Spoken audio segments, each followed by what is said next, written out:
Bienvenue sur ma chaîne pour cette revue matériel atomiseur qui va nous emmener chez Vandy Vape avec le triple 28 RTA V2.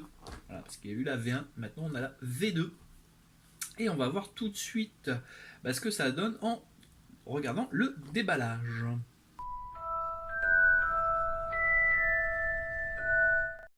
Voici donc la boîte du triple de RTA, comme vous le voyez ici. Là, c'est le format 2 ml, mais vous avez un bulbe qui vous permet d'avoir plus de contenance.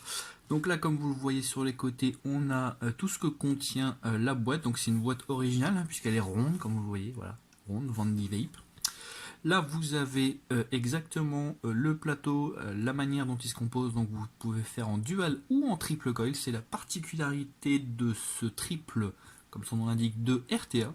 Alors, c'est la version 2. La version 1 avait, voilà, avait quelques petits défauts au niveau des airflows, au niveau aussi de, voilà, pas des fuites, on va dire. C'était pas totalement secure. Donc voilà, donc là on a toutes les informations qui vont bien, voilà. On va ouvrir, donc on soulève juste le capot. On a donc le triple de RTA. Voilà. On va finir la boîte, donc on soulève le petit capuchon. On a tout ce qu'il faut à l'intérieur. Voilà. Un matériel complet avec des tournevis, des joints, un adaptateur pour drip type 510.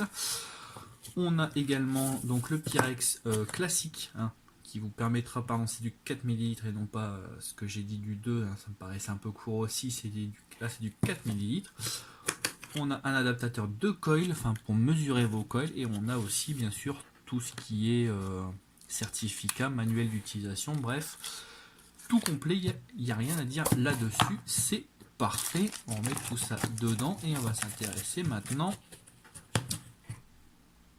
à l'atomiseur. Voilà. Donc son nom complet c'est le triple RTA 28 V2, parce qu'il y a eu la V1, là c'est la V2, 28 parce qu'il fait 28 mm de largeur tout simplement. Il est en acier inoxydable, il pèse 155 grammes. Donc il mesure 28 mm de diamètre, ça on l'a dit, mais il mesure 45 mm de hauteur sans le drip tip, voilà. Comme vous le voyez, vous avez des beaux airflows, deux beaux airflows de chaque côté, très très large, très très long, pas très très large, mais très très long. Voilà. Il a un remplissage que j'aime bien. Comme vous voyez, une flèche, donc on pousse, tac, on a directement une grosse arrivée de juice, donc ça c'est plutôt pas mal parce que du coup même les twists passent, ça c'est appréciable.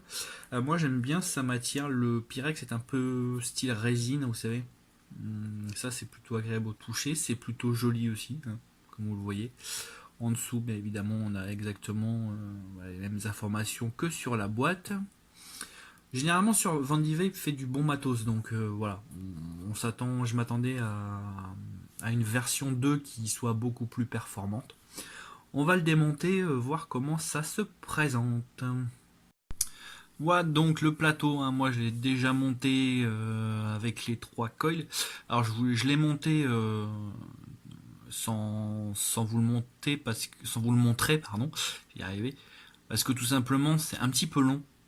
C'est facile, c'est très facile, vous dévissez de chaque côté, là vous dévissez également ici, vous mettez vos coils, vous revissez, il n'y a pas de problème, mais comme il y en a 3, voilà, c'est un petit peu plus long que la normale, donc je voulais pas vous embêter avec ça, surtout qu'il n'y avait pas de technique particulière à avoir sur ça. Donc là, le plus important, c'est de faire ensuite des petites mèches, voilà, comme ceci, tac. Pas besoin de beaucoup, ça sert à rien d'en avoir énormément, parce que tout simplement, vous avez peu en fait de longueur sur les coils, donc voilà, on va voir ça. Donc on va passer la première, toc.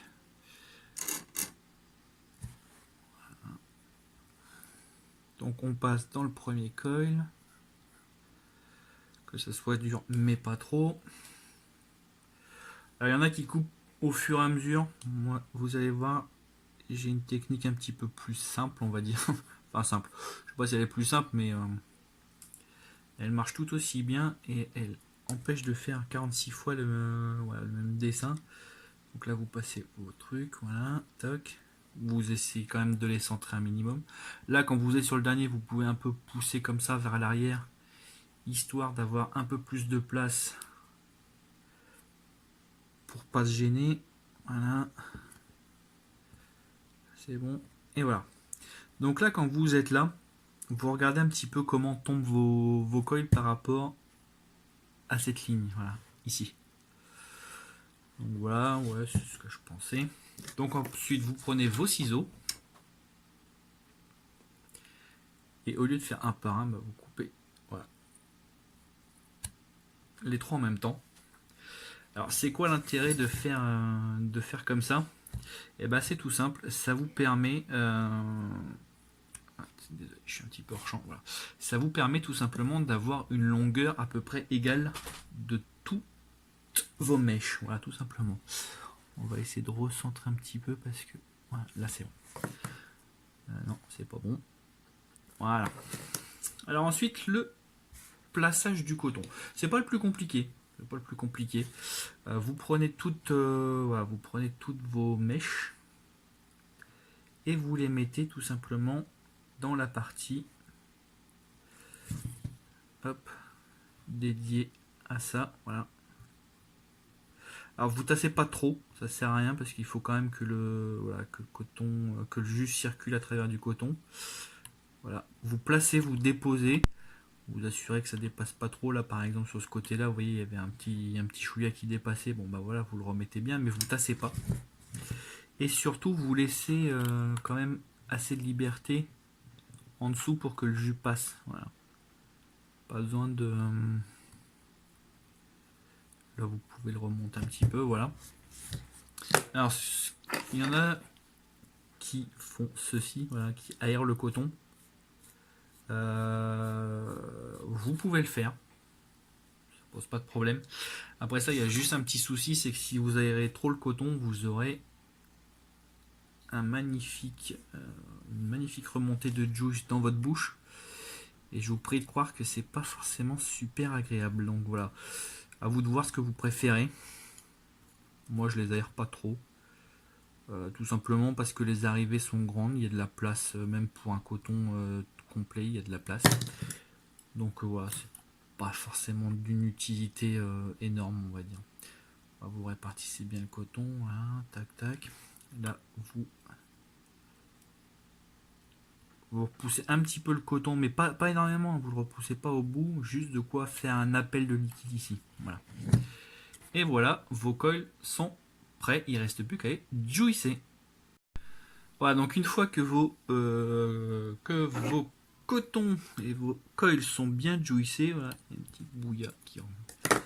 On reprend la partie supérieure et on vient visser. Alors moi je peux pas, je suis désolé, je le fais à l'envers. Tout simplement que j'ai encore du jus dans le tank. Donc je veux pas en perdre. Voilà. Vous assurez bien que c'est bien vissé. Et surtout, alors que ce soit quand vous mettez du liquide et qu'il est à vide, ou quand vous remettez du liquide, ou quand vous remettez le tank et qu'il y a encore du liquide, vous assurez bien que vos airflows sont fermés. Parce que c'est là que vous avez un risque énorme de fuite. Là, il y a vraiment un risque. J'ai eu le cas. Hein. J'ai voulu aller trop vite et du coup, je l'ai rempli de juice sans fermer les airflows et ça a été un petit peu la catastrophe, on va dire. Voilà. Donc, comme vous voyez, il n'y a rien de compliqué. Il y a 3 coils, certes, mais c'est pas au final très compliqué. Ça juice bien. Moi, j'ai pas eu de problème. Et tout de suite, on va faire un test de vape.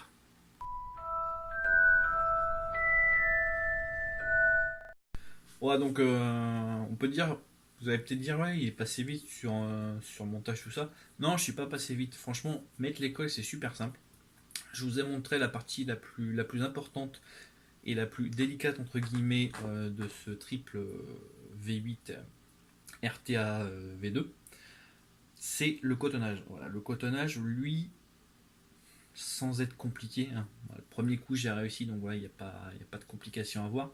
C'est voilà, bien mettre le coton, pas trop le tasser parce que sinon votre jus ne remonte pas dans le coton, n'imbibe pas votre coil, et du coup bah voilà, là, vous avez un dry hit assuré. En mettre suffisamment. Alors, il y en a qui l'aèrent comme je vous l'ai dit, j'ai pas trouvé l'utilité de l'aérer, voilà. J'ai pas pris de risque parce que le danger c'est de trop l'aérer, et dans ce cas-là, bah là c'est fuite assurée. Donc non, moi je l'ai laissé tel quel le coton. J'ai pas pris des grosses mèches non plus. Et voilà. C'était nickel chrome. Donc là, je suis sur la G320 VX mais que j'ai eu il n'y a pas longtemps parce qu'elle était vraiment pas chère, donc j'en ai profité. Un petit peu de liquide qui coule, mais ça c'est normal. C'est le quand j'ai mis le jus sur le coton, j'en ai un peu trop mis, donc voilà, ça coule. Mais il n'y a pas de fuite, hein, vous voyez, c'est juste qu'ils se mettent un peu sur les airflows. Bon, alors on va voir tout de suite ce que ça donne. Donc là, je suis sur une résistance de 0,17 pour 18, c'est 179, donc c'est 18 ohms.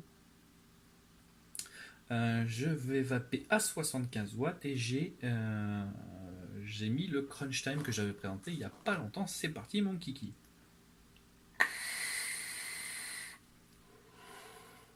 Attendez, je vais ouvrir les airflows à fond.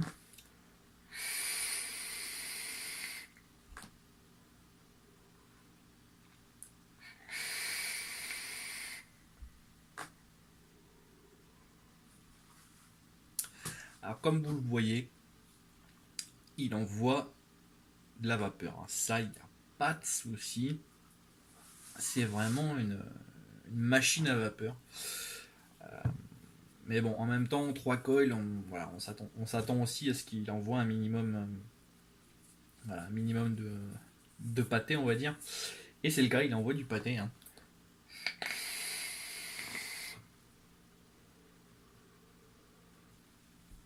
Voilà. Donc il est très aérien, c'est normal aussi parce qu'il a 3 coils, donc il faut les refroidir. Voilà. Moi je referme un tout petit peu, alors pas de beaucoup, hein, vous voyez, je laisse. Ouais, je bouge d'un quart, on va dire.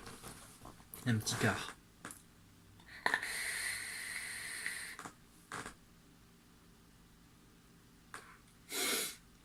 J'ai toujours autant de vapeur, pratiquement. Mais par contre, je gagne largement en saveur.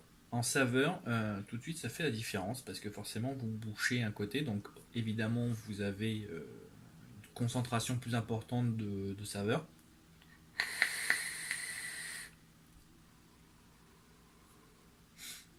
Et je dois avouer qu'à ce niveau-là, bah, j'ai été surpris parce que j'avais testé le V1, m'avait pas forcément hyper convaincu. Je le trouvais compliqué pour pas grand-chose au final. Alors que ce V2-là, il est très bien. Il a de bonnes saveurs, pas agressives. Moi, ce que j'aime bien, c'est que l'airflow, comme je l'ai mis là, donc en baissant d'un quart, il est assez smooth. Il n'est pas agressif, il est juste bien. La vapeur est ni trop chaude ni trop froide. Elle est tiède, mais un peu en dessous, un petit peu en dessous, quoi. Donc c'est ouais, c'est vraiment nickel, quoi. Vraiment nickel. Et du coup, bah, c'est un atomiseur que j'aime bien au final.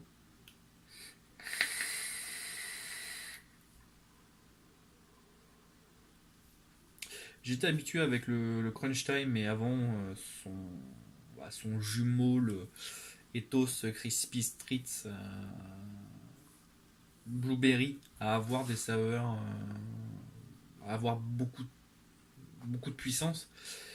Et bah là, du coup, j'ai retrouvé exactement mon combo, hein, mon combo magique, c'est-à-dire beaucoup de puissance, de la saveur et de la vapeur. Donc voilà, je suis totalement satisfait par ce triple 28 RTA2. Il fait largement le taf. Van Vape a vraiment bien corrigé les défauts qui étaient à l'origine. Euh, il l'a amélioré en tout point. Moi, je trouve qu'à tout point, il est mieux que la V1. Alors oui, d'accord, c'est pas le meilleur niveau saveur, ça d'accord. Je dis pas que c'est le meilleur atomiseur du monde, mais voilà, pour ceux qui veulent un combo puissance, vapeur et saveur, je pense que sur cette gamme-là, sur cette catégorie-là, il est plutôt bien placé. Voilà. Et en plus, c'est un, voilà, c'est un atomiseur que vous retrouverez pas forcément très cher puisqu'il vaut 47,90. Sachant et vu les performances qu'il est capable de délivrer, ça peut carrément valoir le coup.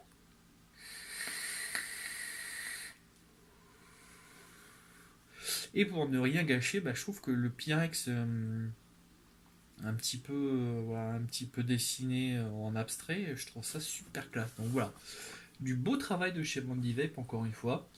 Et je vous encourage vivement à le découvrir si vous voulez, voilà, un combo vapeur-saveur. Vapeur, c'est-à-dire que c'est un triple coil. Vous pouvez mettre un monocoil dessus, mais ça serait un peu con, hein. C'est un triple coil, autant s'en servir comme un triple coil. C'est l'intérêt.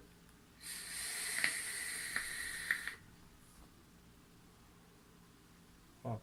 L'intérêt, c'est de faire un putain de nuage. C'est pas de vapeur à 10 watts, quoi. Qu'on soit clair. Si vous achetez ça pour vapeur à 10 watts, vous perdez votre argent, quoi. On va être clair là-dessus. Voilà.